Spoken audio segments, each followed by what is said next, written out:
Boa noite, tudo bem? Já a gente começa aqui mais uma live do Movimento 65, que tem como pré-candidato Carlos Alexandre, que está aqui comigo. Boa noite, Carlos. Boa noite. Vou dar um tempinho para o pessoal ir chegando, se conectando aí, abrindo o seu Facebook, compartilhando com as pessoas, porque hoje nós vamos tratar de um assunto muito importante aqui, né? Hoje a gente vai fazer nessa live, nós vamos discutir com mais profundidade o programa de governo do pré-candidato Carlos Alexandre à Prefeitura de Rio Preto. É um programa que está sendo escrito pela sua equipe e também por pessoas do partido e também com colaboração de várias pessoas da cidade, pessoas que se interessam pelo crescimento da cidade, pelo bem-estar das pessoas, pelo que acontece na cidade, enfim. Bem, então, todo mundo ligadinho aí? Podemos começar a live? Vamos lá, Carlos Alexandre? Eu gostaria que você fizesse a acolhida aí às pessoas e começasse então a contar para a gente como é que está o programa de governo do Movimento 65. Boa noite, Clenira. Boa noite a você que está participando, a você que participou da live na quinta-feira passada. Eu quero salientar que quinta-feira passada nós tivemos uma acolhida muito boa, uma participação bastante celebrada de amigos, familiares, cidadãos riopretenses que comentaram e que mesmo depois que a live ficou gravada, né, vocês devem ter percebido isso, mesmo depois continuamos recebendo sugestões, perguntas, e tantas foram as perguntas, Clenira, que a gente precisou fazer um vídeo, né, depois para responder todas as perguntas que a gente não tinha respondido no dia. Isso, inclusive, eu acho que nós vamos repetir. Se as perguntas não forem contempladas hoje, nós vamos fazer um apanhado aí das mais relevantes do programa de governo e vamos fazer um vídeo na terça-feira novamente para responder ao pessoal, tá? Nós vamos falar do projeto, do programa de governo que nós estamos desenhando para Rio Preto, bastante participativo, uma equipe apaixonada por Rio Preto, que trabalha na construção deste programa, e que tem trazido informações que a todo instante estão tornando o trabalho muito mais interessante do que eu poderia imaginar.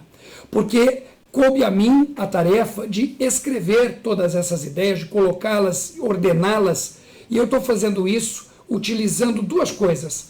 A primeira é a minha experiência como cidadão riopretense, porque eu gosto de dizer, né? A gente conhece a cidade onde nasceu, onde cresceu, onde fez amigos, onde estudou. Eu aqui estabeleci minha família, me casei, tive 3 filhos, abri as minhas empresas e aqui estou até hoje. Então esse conhecimento da cidade me é muito tranquilo para poder discutir as suas principais necessidades, as principais coisas que nós queremos implementar. A segunda experiência que eu trago para essa construção do programa de governo é pelo fato de eu ter me formado em administração pública. Eu me formei em administração pública pela Universidade Federal de Ouro Preto, onde a gente se familiariza aí com questões técnicas e, por que não dizer, científicas relativas a uma gestão pública. É um curso que capacita a pessoa para fazer exatamente o que você está pretendendo, né? Se candidatando a prefeito. Eu brinco sempre, é uma formação para prefeito, né? Então a gente se forma para ser prefeito, para ser gestor público. Eu só quero salientar, Clenira, que hoje ainda a gente conta com a participação muito especial da Thelma Abrão, ela que é psicanalista e que vem falar sobre uma questão que hoje está tumultuando o cenário nacional, principalmente aqui de Rio Preto, que é a questão da volta às aulas, né? Então também vamos falar sobre isso hoje. Isso, bem lembrado. É uma questão que está aí na boca de todos, né? Está todo mundo muito preocupado como é que vai acontecer essa volta às aulas, né? Os filhos devem, as crianças devem voltar para a escola, e isso a gente tem uma opinião muito boa a respeito do assunto, uma opinião de gente da ciência, né? Que sabe, que entende do assunto, né? Mas voltando lá para o programa de governo, nosso programa de governo, então, é um programa participativo, está sendo discutido e montado por uma equipe, por gente apaixonada pela cidade. E o que esse programa tem de original? Em primeiro lugar, eu gosto de dizer que, diferente de quem tem o hábito, né, de escanear programas de governo prontos, de comprar lá nas prateleiras das livrarias e depois apresentar aquelas peças de marketing bonitas, sabe, que são encantadoras, vai se surpreender quando vir o nosso, porque o nosso ele está sendo feito, ele está sendo montado com foco nesta nova situação que nós estamos enfrentando, a situação da pandemia, né? E ele vem escourado numa vertente muito diferente. Hoje nós vamos ter o prazer de falar sobre isso, né? Clenira, o mundo e as cidades nunca mais serão os mesmos.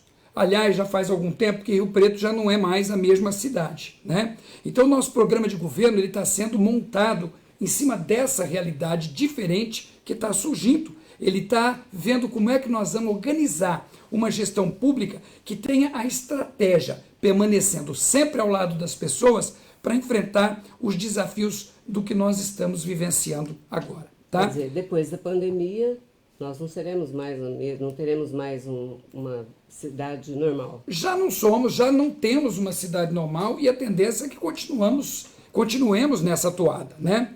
E além de tudo, nós queremos fazer uma gestão que seja voltada para as pessoas em primeiríssimo lugar. Tenha foco nas pessoas, né? Quando a gente, por exemplo, todo mundo vai falar de educação, mas nós pensamos o seguinte: quando for para falar de educação, vamos falar de professor, vamos falar do servente, vamos falar dos funcionários da escola, vamos falar dos alunos, dos pais dos alunos, vamos falar dos cidadãos no entorno do colégio, né?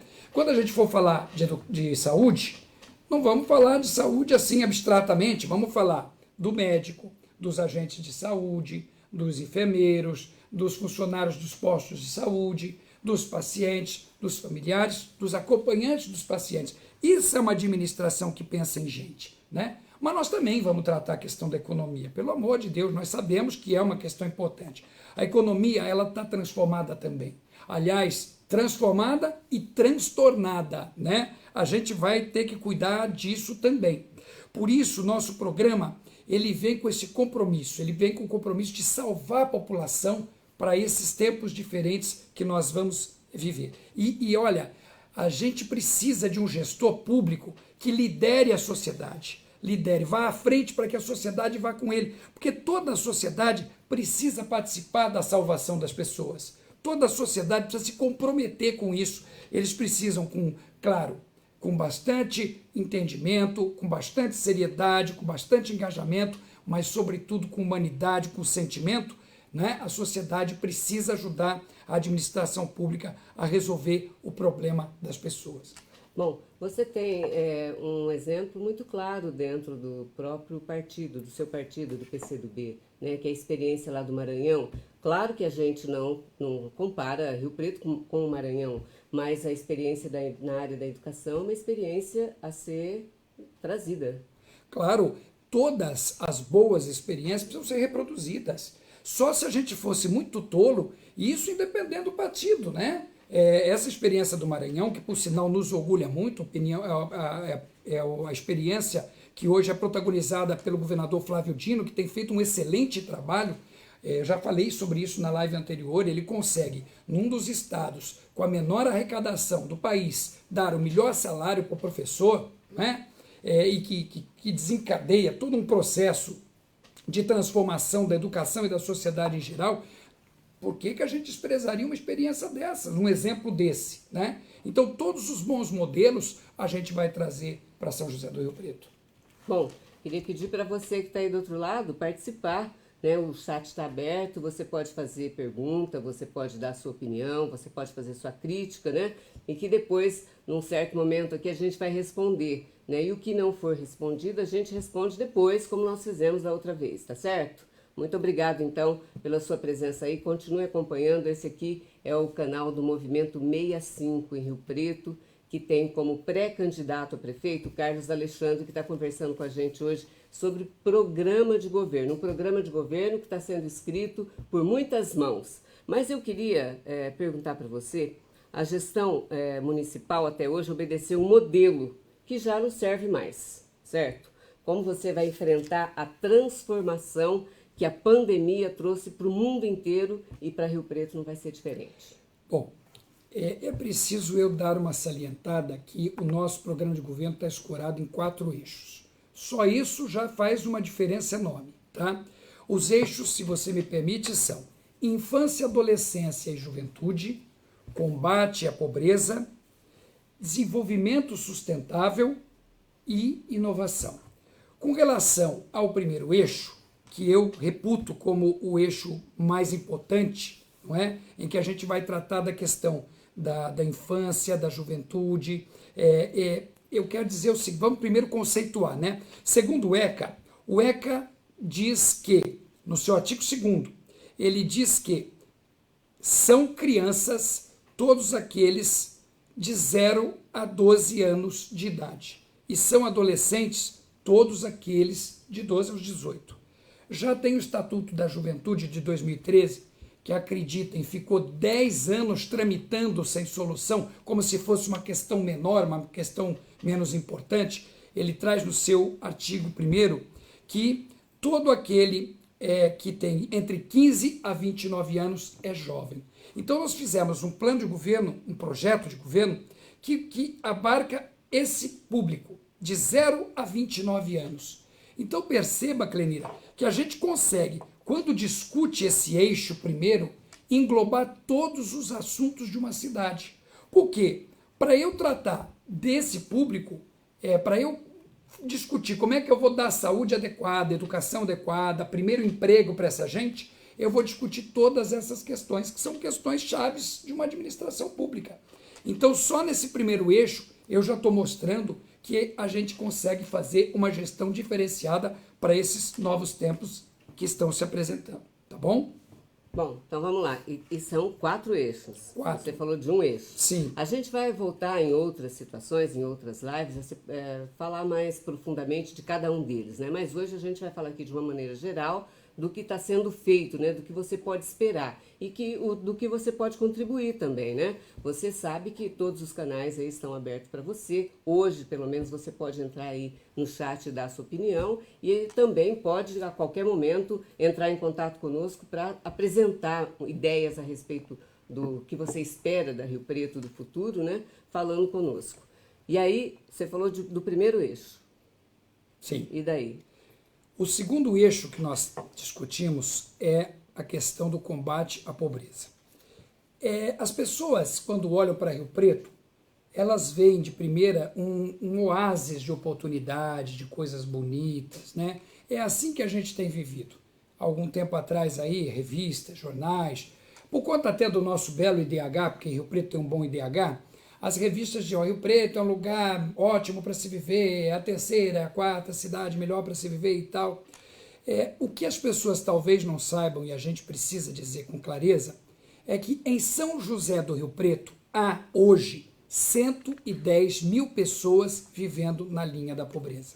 E olha só, a maioria delas está colocada em loteamentos irregulares e distantes da cidade. Isso mesmo, elas são colocadas lá nos cafundós, longe das decisões, longe geograficamente da escola, da saúde, do emprego, não é? Para que ninguém veja. Então é assim, é uma forma de esconder a miséria, como se isso solucionasse, né? Fica até difícil da gente acreditar que Rio Preto tem isso, Fica, né? você só vê grandes avenidas, lindos shopping centers e tudo mais, né? A cidade toda pintada, maquiada, agora mesmo estão aí reformando. Claro que é importante a conservação, ninguém está falando nada diferente, mas as reformas, as pinturas, aparentemente dão um tapinha nas coisas, não dão a solução para as coisas, né? Eu quero dizer que Rio Preto é uma cidade que tem 2 bilhões de reais de orçamento, portanto é uma grande cidade. O orçamento de São José do Rio Preto é maior que o de 4 estados da nossa federação. Não bastasse isso, Rio Preto lidera uma região que tem 96 municípios e que tem, nesse público geral, 1,5 milhão de habitantes. Rio Preto não pode errar, porque Rio Preto é liderança, Rio Preto é modelo, Rio Preto é exemplo. Então, para que a gente viva essa realidade diferente que nós vamos enfrentar agora, Rio Preto precisa se adequar, porque mesmo que não queira, vai ser copiada, vai ser referência, né? Aqui em São José do Rio Preto, assim como no Brasil, repete-se o mesmo abismo social. Aquele abismo entre ricos e pobres se repete aqui. E olha, também aqui se repete outra coisa. No Brasil inteiro, a pobreza ela tem gênero e tem cor, né? Você sabe que o negro, ele ganha menos do que o branco. Você sabe que a mulher, trabalhando nas mesmas funções que o homem, ela ganha menos também. E isso, Clenira, sem falar, e a gente precisa falar com eloquência, a gente precisa falar com eloquência a respeito do preconceito que sofre ainda a população LGBT. A gente tem que discutir essas questões, a gente tem que sair dos gabinetes para poder resolver esse problema, tratar da distância social que existe, tratar da pobreza, tratar da miséria, é uma responsabilidade do gestor público. A cidade, não bastasse tudo isso que eu acabei de falar, todos os dias esfrega na cara da gente, a cada sinal de trânsito, a presença de um morador de rua. Aliás, ontem, dia 19, foi o Dia Mundial, o Dia Nacional do Morador de Rua, né? A gente sabe o que isso significa, né? Hoje em dia tem muita gente morando na rua, não porque escolheu morar na rua ou por alguma outra questão, mas sim porque foi obrigado a ir para a rua, né? Então ontem, dia 19, foi o Dia do Morador de Rua, o Dia Nacional de Luta em Defesa da População em Situação de Rua, divulgado nas mídias pelo CRES, que é o Conselho Nacional de Serviço Social de São Paulo. A doutora Mena Puri, que é muito conhecida na cidade, falo doutora porque ela tem uma especialização agora que tornou ela doutora. Publicou no Facebook um post agradecendo as pessoas que trabalham com a população em situação de rua e ela diz textualmente, abre aspas, que nunca me falte indignação com a política para as pessoas em situação de rua e que possamos resistir na defesa de políticas públicas de qualidade e garantia de direitos para todos. O que você acha disso? O que eu acho disso? Eu acho o seguinte, primeiro, cumprimentar a doutora Mena por esse belo trabalho, né? Depois dizer o seguinte, as pessoas estão na rua, primeiro porque perderam seus empregos, perderam a sua condição de vida. Segundo, porque podem ter perdido a família, né? Algumas estão por questão de saúde, podem ter algum problema de saúde mental e tudo mais e vão para a rua. Outras estão na rua por serem vítimas das drogas e de todas as consequências que isso traz. E eu acho, Clenira, embora a gente tenha muita resistência em acreditar nisso, que algumas até pode ser que queiram estar na rua. Mas isso não vem ao caso. O que vem ao caso é que o gestor público ele precisa tratar da população que mora na rua. Claro, olha só, ele precisa tratar das causas da pobreza e da miséria. Mas isso não quer dizer que quem está na rua precise ser apenas escondido ou tirado dali e levado para outro lugar. Quem está na rua tem que estar na rua, mas com dignidade. Tem que ter asseio, tem que ter alimentação, tem que ter assistência médica. Nesses tempos de pandemia, tem que ser testado para ver as condições em que ele está de saúde, não é? Porque está na rua, não pode ter um banheiro para tomar banho, não pode ter um tratamento decente. Um gestor que pensa em ser humano, em primeiro lugar, ele não pensa só no ser humano da Redentora. Ele pensa no ser humano de todo o município de São José do Rio Preto, inclusive daquele que não tem bairro, que não tem CEP e que mora na rua, né? Esse é o que tem que ser tratado, inclusive, com urgência, tá certo? É isso que eu penso do morador de rua. Bom, eu já vi que a gente vai poder tratar desse tema, tem muita coisa para a gente discutir aí, né? E que esse programa está sendo feito de uma maneira, de um jeito que segue outro padrão, né? Mais arejado e tal. Mas eu acho que isso fica para a gente discutir nas próximas lives mais profundamente cada um deles, né? A gente já falou de todos os eixos que estão sendo construídos aí nesse programa. Mas eu queria saber de você o seguinte, nós até falamos isso aqui em outra ocasião, Rio Preto é uma cidade privilegiada. Por que você acha que tudo isso é necessário? Olha, eu não concordo que seja uma cidade privilegiada. Eu acho que a gente tem coisas muito boas, coisas muito bonitas, mas a gente também, por exemplo, olha, um dos nossos eixos, o terceiro, que fala sobre desenvolvimento sustentável, ele trata de uma série de questões que agora vão ter que ser cuidadas de forma dedilhada, porque a construção dessa cidade diferente passa sobre essa questão, né? Não vale mais, não é possível mais, a gente não pode aceitar mais que certas regiões da cidade tenham todos os aparelhos sociais perfeitos. Em algumas regiões não tenha. Que você tenha, por exemplo, uma parte da população vivendo nas melhores condições que o dinheiro pode pagar, e ao mesmo tempo você tenha jovens que não tenham a menor condição de acesso à informática, à informação, né? Então eu acho que Rio Preto ainda tem essas contradições para tratar, tá certo? Não tem cabimento que neste momento em que os hospitais estão lotados, em que ninguém tenha aparelho para respirar, a gente veja queimadas acontecendo por aí, seja por crime ou por irresponsabilidade, e que gerem a contaminação do ar. Crianças aí com problema respiratório dentro dos postos de saúde em plena pandemia por causa de gente irresponsável. Ah, mas quem é que faz esse combate? Quem é que faz essa fiscalização? Quem é que faz? É o poder público. A gente precisa entender que o poder público ele vai além de cuidar de orçamento, ele vai além de contratar pessoas, ele vai além de definir que dia vai ser feriado. O gestor público ele tem que tratar de tudo isso de forma muito próxima, né? Por isso que eu brinco, falo, vamos sair do gabinete. Sair do gabinete é isso, é entender o que está acontecendo na cidade. Bom, meio ambiente, então, é um dos eixos muito importantes. Importantíssimo, sem dúvida, para o mundo, né? Para a sobrevivência das próximas gerações. Desmatamento no Amazonas, no Cerrado, o Pantanal pegando fogo, sim, acabando com os animais que são nativos só de lá, né, que não está em outro lugar do mundo. Eu não devia, mas vou falar, né? O nosso governo federal não tem pulso para tratar dessas questões, só que a gente não pode replicar isso aqui, porque a gente tem problemas aqui pertinho que dá para a gente ter pulso e resolver. Isso eu acho que nós podemos fazer. Bom, esse é um eixo que vai influenciar muito na cidade depois da pandemia, né? É uma Totalmente. Questão aí que a gente vai ter que cuidar com muito zelo e cuidado, né? Eu queria que você falasse um pouquinho a respeito um pouquinho mais desse desenvolvimento sustentável do ponto de vista da organização da cidade, da economia da cidade. Veja só, Clenira, a gente precisa tratar da questão, eu tenho batido nessa tecla, eu tenho muito medo de ficar chato, né? É a questão do foco na pessoa, né? Então, vai dar a impressão assim, poxa, mas e as empresas, e o comércio? Você veja que a gente está vivendo um paradoxo, né? Se a gente não fica em casa guardadinho, o contágio não diminui, não para, a pandemia não acaba nunca.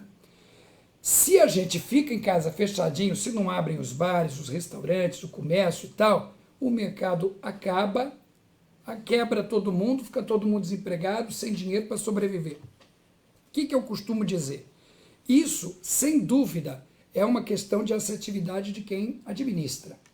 Se lá atrás os nossos gestores, principalmente das esferas federal e estadual, tivessem tomado as decisões acertadas de imediato, hoje nós não estaremos passando por isso.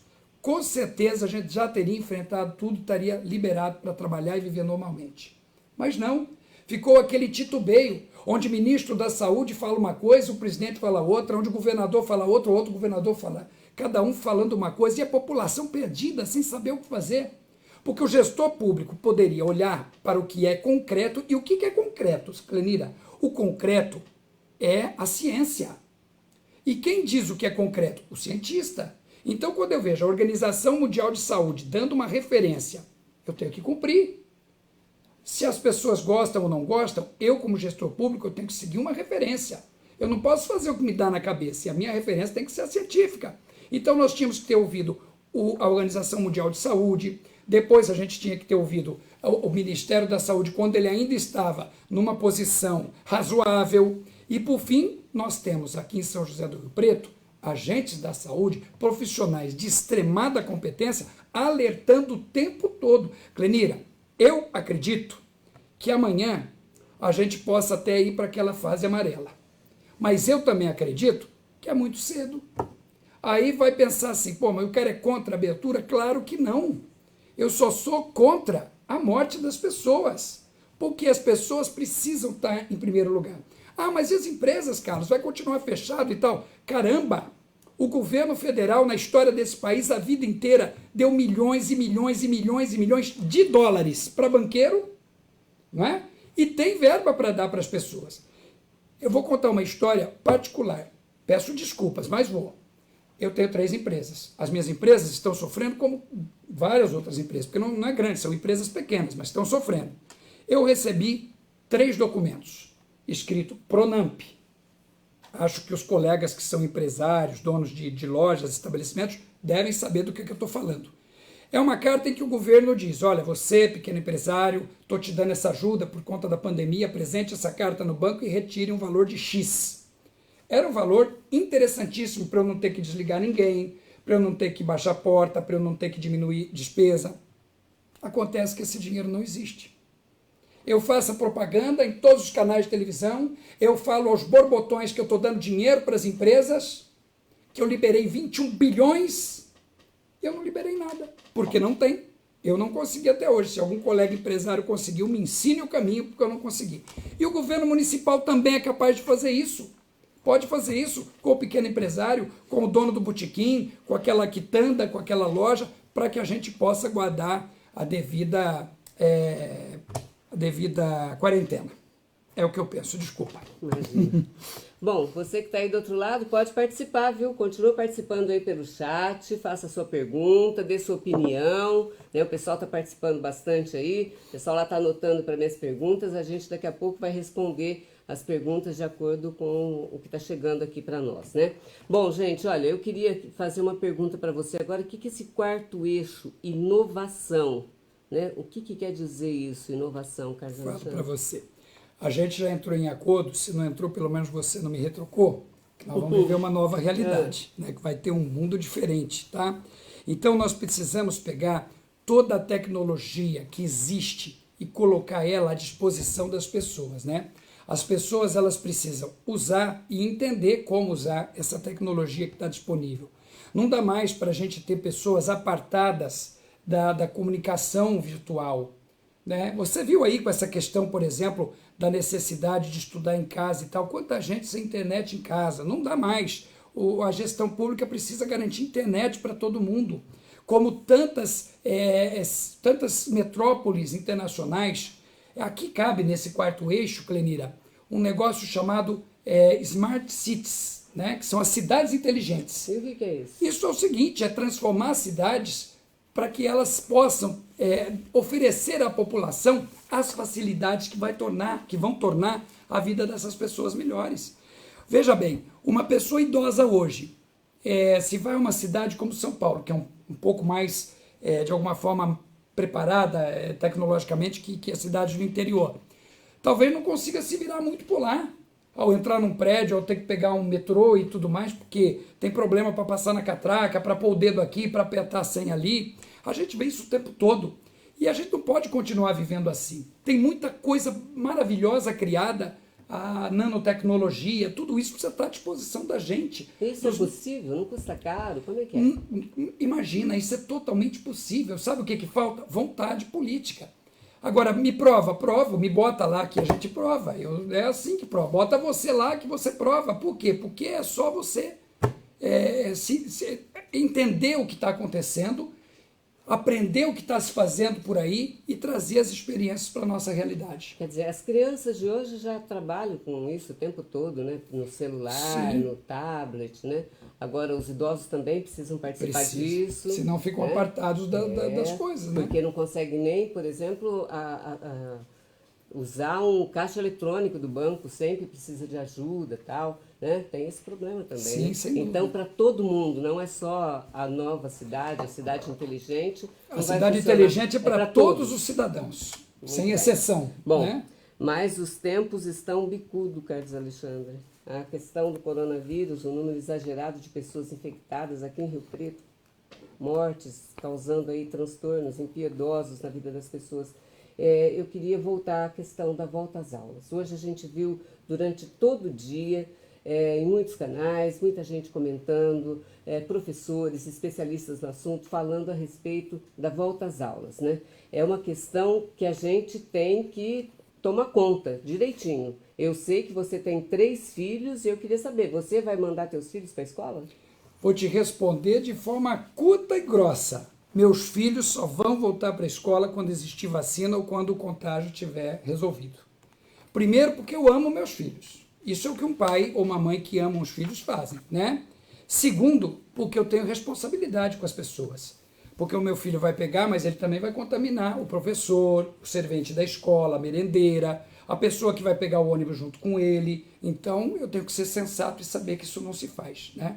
Então não vou mandar enquanto isso não ficar resolvido. Bom, nós, porque a gente acredita na ciência e porque a gente acha que deve falar sobre o assunto quem tem competência, fomos conversar com a Thelma Abrão, que ela é uma psicóloga, psicanalista e que sabe sobre o assunto. Porque os pais estão preocupados, inclusive, porque assim, é um dilema, né? Meu filho não pode ir para a escola porque não tem vacina, não tem como frequentar a escola porque vai se contagiar, mas o meu filho está muito angustiado, não consegue mais ficar em casa. O que eu faço com a saúde mental do meu filho? Vamos ouvir então a Thelma Abrão, psicóloga e psicanalista, o que ela diz a respeito desse assunto.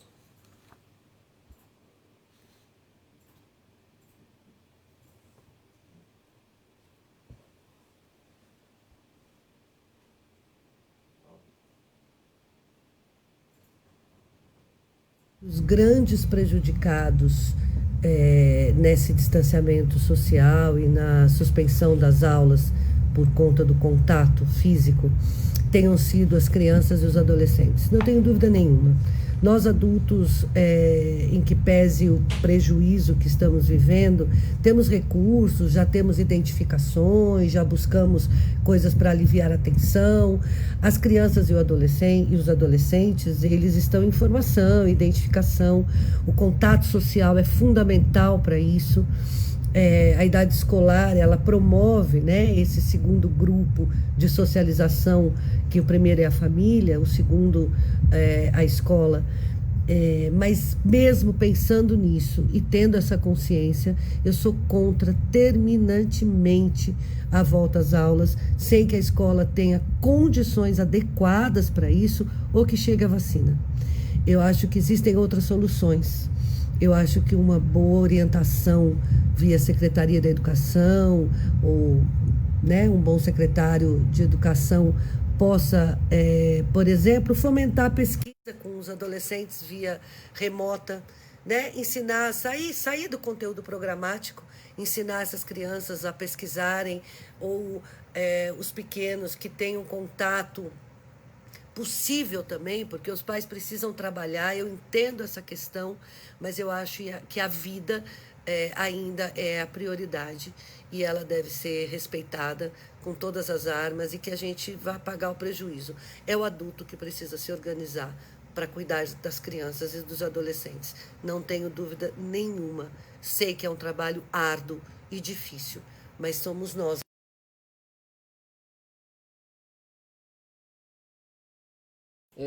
A gente ouviu aí a psicóloga e psicanalista Thelma Abrão falando a respeito do assunto, né? Ela tem uma posição muito firme e clara a respeito do assunto. Então, nós adultos é que devemos cuidar. Muito obrigada a Thelma, né, por ter nos ajudado aí a compreender melhor esse assunto, que é um assunto muito difícil no momento, né, Carlos Alexandre? Sem dúvida, sem dúvida. Eu também quero transmitir a minha gratidão e o meu respeito a essa profissional maravilhosa que nós temos o privilégio de ter aqui na cidade de Rio Preto. Bom, gente, olha, nós vamos responder agora aqui algumas perguntas, nós estamos chegando já ao final da live, então vamos responder aqui algumas perguntas de pessoas que estão aí no chat. E, assim, o Carlos Pupo está perguntando para você, Carlos Alexandre, se você tem projeto para o trânsito. Ele está dizendo que os semáforos não são sincronizados. Perfeito. Olha, nós já falamos isso de alguma forma, né, na resposta que nós demos à live anterior, mas sempre vamos discutir esse tema que se encaixa perfeitamente no nosso eixo do desenvolvimento sustentável. Muitas obras já foram feitas no município de Rio Preto, e algumas muito caras e lentas, por sinal, né? Mas tem algumas coisas que são muito básicas, e o uso das tecnologias, que hoje, inclusive, eu sei que estão disponíveis aqui no município, precisam ser aplicados com correção, né? A gente precisa de estudo para isso. Precisamos fazer um estudo de onde realmente são os gargalos do trânsito municipal para que a gente possa resolver ali os problemas que ora são gerados pelo sinaleiro, ora são gerados pela sinalização, ora são gerados pelo excesso de carros na rua por conta de centralização de serviços que poderiam estar melhor distribuídos, né? Ou até por conta do não uso do transporte público. Não dá para dizer que todo mundo deveria usar transporte público, o que é uma coisa extremamente válida, se as pessoas não gostam do transporte público que a gente oferece. Então a gente melhora o transporte público, a gente faz com que ele seja mais numeroso, mais ágil e tudo mais, e a gente de alguma forma vai incentivando as pessoas a participar do transporte público. Tudo isso vai ajudando. Então o trânsito, que é uma questão extremamente complexa, carece na nossa cidade de um estudo delicado e muito bem participado. E toda a contribuição será bem-vinda, inclusive a tua. Eu tenho certeza que você tem muita contribuição para dar nesse sentido. Rio Preto é uma das cidades que tem o maior número de veículos por pessoa, né? Tem quase mais carro do que gente, né? Bom, mas o Marco Augusto, ele está perguntando, um projeto de inclusão social e respeito ao ser humano, a morador de rua, se faz urgente. Sim, é aquilo que nós falamos, né? Primeiro, a gente tem que resolver as causas do que faz com que as pessoas tenham pobreza, porque as pessoas tenham miséria, porque as pessoas vão para a rua. Mas a gente tem que atender quem já está na rua, né? Eu quero ressaltar todo o trabalho das pessoas que lidam com a assistência social da nossa cidade. Eu conheço boa parte delas e eu sei que todo mundo faz isso com responsabilidade, com carinho e até com amor, né? Porque para tratar desse tipo de coisa, amor é fundamental. Mas a gente precisa fazer isso um pouquinho além da conta, né? Quando eu disse lá atrás, poxa, a gente precisa dar um banheiro para essa gente tomar banho. Ah, mas tem albergue e tal. Eu estou falando em fazer um mapeamento dos moradores de rua, entender o porquê cada um está na rua, o que dá para fazer com cada uma dessas pessoas. Todo esse estudo é bem demorado e precisa ser feito. É assim que a gente vai incluir esse pessoal na nossa realidade, sem ter que esconder ninguém, né? Sem ter que fingir também que a gente não está vendo e sem achar que aquele trocadinho que a gente dá, já fiz a minha parte. Não fez, não. Tem muita coisa que a gente tem que fazer por eles. A Maristela Castilho está dizendo, o poder público deve estar totalmente comprometido com as questões ambientais. Totalmente, totalmente. Quando eu falei que não dá mais para a gente aceitar as queimadas, eu falei apenas de uma questão, mas tem muitas outras coisas. A gente já tem ouvido discussões aqui a respeito de, será que a gente vai buscar água no Rio Grande? Será que estão contaminando muito o aquífero Guarani? A gente tem que discutir a nossa água, né? Isso está no programa de governo. Sim, também está, não é? A gente está em cima de um baita manancial de água. Agora tem uma coisa, a gente precisa tratar disso com a responsabilidade, porque não adianta eu resolver o problema da nossa geração danificando e consumindo o que eu tenho que deixar para gerações futuras. A gente não pode esquecer que vai ter gente morando aqui daqui 50 anos, 100 anos, né? A gente tem que trabalhar para amenizar e resolver os nossos problemas sem criar problemas maiores para quem vem depois. Isso é fato. Bom, o Arthur Sandilli está dizendo, o governo federal não entende que a economia só funciona com o trabalhador saudável. É isso, né, Arthur? Veja só, a gente pensa que a economia é uma coisa intangível, uma coisa assim, maluca. Não, a economia é feita por seres humanos. São os seres humanos que produzem, são os seres humanos que consomem. Então não dá para eu tratar da economia apartada da pessoa. E o nosso governo, ele acredita, nós e de muitos outros por aí, né, que cuidar de economia basta. Eu cuidando do banco, eu deixando o banco bem endinheirado, eu fazendo com que todo mundo abra as portas, eu estou movimentando a economia. Não está, não. Eu garanto que tem lojas que estão abrindo e que tem cliente que não está entrando. Por que será, né? Porque eu preciso tratar deste público também. Preciso tratar do público trabalhador, preciso tratar do público consumidor, preciso tratar do empresário, né? E a melhor forma de fazer isso é me movimentando enquanto gestor e abrindo um pouco as chaves dos cofres públicos para remediar a situação de quem hoje dá emprego, de quem hoje trabalha para o crescimento aí da economia do país e da nossa cidade. A Ana e o Ademir Rodrigues dizem que são contra a volta às aulas, que a volta às aulas só com a pandemia controlada. Como controlar a pandemia? Controlar a pandemia a gente tem que fazer aquilo que a gente vai ter que fazer por muitos anos, né? A quarentena é uma das situações, estar em casa, o isolamento, mas, por exemplo, usar a máscara, né? Eu e Clenir estamos longe um do outro, a gente se cumprimenta de longe, a gente não dá um abraço há um tempão, a gente não se dá as mãos, né? E aí, tá, então eu fiz tudo isso e agora amanhã eu vou lá para uma lotação, eu vou lá para a escola, né? Então você está certo de não concordar com a volta às aulas. Bom, Ricardo Belvilacqua, ele pergunta, demanda reprimida em 820 vagas em creches, existe isso em Rio Preto. e ele quer uma proposta do partido para resolver a regularização dos loteamentos irregulares. Tá. Tem? Olha, Ricardo, a gente está estudando pesado isso aí para compor o nosso programa de governo. Você sabe que regularizar um loteamento não é só a gente dar uma canetada, né? Tem um monte de questões que a gente precisa ver lá, inclusive a do meio ambiente. Porque eu posso ter um loteamento irregular, cheio de chácaras, que são bonitas, mas que quando você vai ver, elas não têm a mínima condição de saneamento. Então eu preciso analisar de que forma que essas fossas estão lá, né? De que forma que esse loteamento foi planejado, a área que ele tem, ela dá passagem para carro, para eu poder depois oferecer coleta de lixo, para eu poder oferecer transporte público. Então, por isso, só não dá para, numa canetada, fazer a regularização dos loteamentos. Agora, a gente tem que sair do gabinete, a gente tem que ir lá no loteamento, a gente tem que conversar com o morador, a gente tem que entender a realidade deles. Olha, o caminho é longo e a gente precisa fazer. Dentro da pergunta do Ricardo tinha uma outra questão. Tem, da demanda reprimida em creche, 820 vagas. Sim, imagina esse pessoal de loteamento, já que você falou disso, eles estão longe de tudo, de escola, de posto de saúde e de creche. Creche tem um outro problema, 5 horas a creche fecha, né? E a pessoa que trabalha até às 6 faz como? E a pessoa que trabalha num supermercado que vai até de noite faz como? Então é uma coisa assim complicada para a gente responder aqui. A gente está estudando e a gente está oferecendo todas as possibilidades de entender este problema. Um deles, e fundamental, é atender a demanda de creches imediata, porque já existe. Você falou 820. Eu tenho impressão, Ricardo, prometo que não vou mentir aqui, portanto não vou falar quantidade, mas tenho impressão que esse número é maior pelo que a gente já está vendo.